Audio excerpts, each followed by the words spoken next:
Welcome to the deep dive. Today we're tackling a really big topic you see everywhere, manifestation and the law of attraction. LOA for short. Right. This idea that, your thoughts, your feelings, your visualizations can actually attract what you want into your life. Mhm. Super appealing. It really is. But, I mean, if just thinking about a Ferrari made it appear, well, wouldn't we all be driving one? Exactly. And that's what this deep dive is about. It's not really about picking sides, law of attraction versus the law of action. It's more about how they work together. Precisely. Yeah. Think of LOA as maybe the compass inside you, setting direction, while the law of action is the engine, the vehicle that actually gets you there. Real success needs both lined up. Okay, so LOA feels kind of new agey, but where did it actually start? It's not just from the last 20 years, right? Oh, not at all. Its roots go way back. You can find threads in ancient Hermetic ideas, even Greek philosophy exploring mind over matter, sort of. And then it popped up again later. Yeah, big time in the 19th century with the New Thought movement. Thinkers like Phineas Quimby, Wallace Wattles, they were big on positive thinking for health, for wealth, stuff like that. Got it. And then fast forward to 2006, The Secret.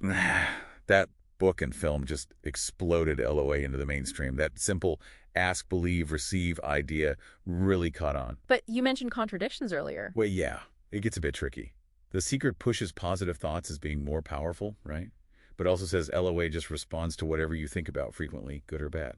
So if you're constantly worried about debt, you attract more debt, even if you're trying to think positively. That's the implication. And it leads to some pretty problematic areas. First, there's the whole pseudoscience angle. Ah, the science claims. Tell me about that. Okay, so LOA often tries to borrow scientific language but gets it wrong. Like attracts, like basic magnetism shows opposites attract, not likes. Or they'll throw out these wild numbers for brainwave frequencies, like 40,000 hertz. Actual human brainwaves, they're more like 1 to 100 hertz. It's not even close. It feels like an attempt to sound credible without the facts. Wow. And the psychological side? That's maybe even more concerning. This idea can morph into toxic positivity. Like you have to be happy and optimistic all the time, ignoring genuine problems or negative emotions. Which isn't healthy. Not at all. And worse, it can lead to victim blaming. There are claims in The Secret, for instance, suggesting victims of horrific events somehow attracted their fate. We have to be clear, we're reporting what's in the source material here, and it's deeply controversial for obvious reasons. It strips away empathy. Yeah, that's heavy. And then there's this weird idea some proponents have about not taking action. Right. Esther Hicks, for example, sometimes suggests that taking action shows the universe you have doubt, so you should just wait.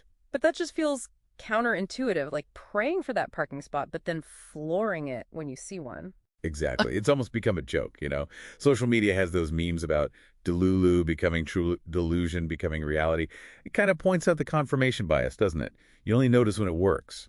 Okay, so if passive wishing isn't the whole story, let's talk about the other side, the law of action. Yes. This isn't some mystical law. It's grounded in things we can actually measure and observe. Physics has principles of action explaining energy and motion. Psychology has goal-setting theory. Goal-setting theory, like SMART goals. Precisely. Locke and Latham's work shows pretty conclusively that setting specific, measurable, attainable, relevant, time-bound goals, SMART goals, consistently boost performance and motivation. It's about clarity and direction. And this actually changes your brain. It literally does. Yeah. When you set a goal and take action towards it, your brain's reward system kicks in. You get that dopamine hit. Your frontal lobe helps with planning. The amygdala flags it as important. It creates this positive feedback loop. You're essentially training your brain to achieve. That sounds much more empowering, honestly. It is. So how do we bring these together? It's like we said, mindset, maybe shaped by LOA principles like optimism and belief, is your compass.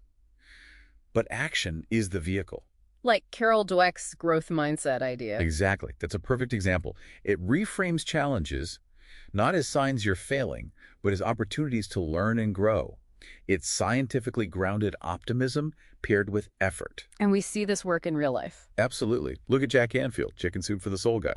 He visualized earning $100,000. But critically, he didn't just sit there. He focused intensely on every single action step needed to actually earn it. He ended up making just over $97,000 that year. So the visualization maybe set the target, but the work got him there. Right. Or there's a story about a guy, Daniel, wanting a house in Maui.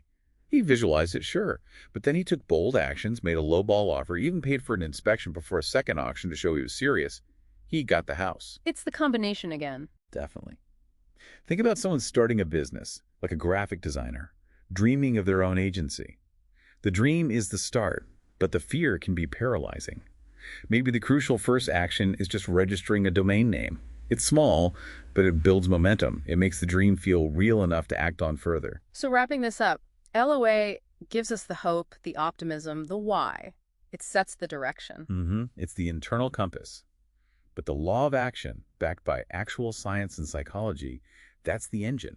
That's how you actually move forward to make tangible changes in your life. So the final thought for you listening is this. Real manifestation, maybe, isn't about passively waiting for the universe to deliver. Yeah, perhaps it's about actively architecting your destiny, using your mind to set that clear, compelling vision, and then using your hands, your feet, your effort, taking those consistent, sometimes scary steps. The real magic might not just be in what you attract. It might be in what you do, and maybe even more importantly, who you become while you're doing it.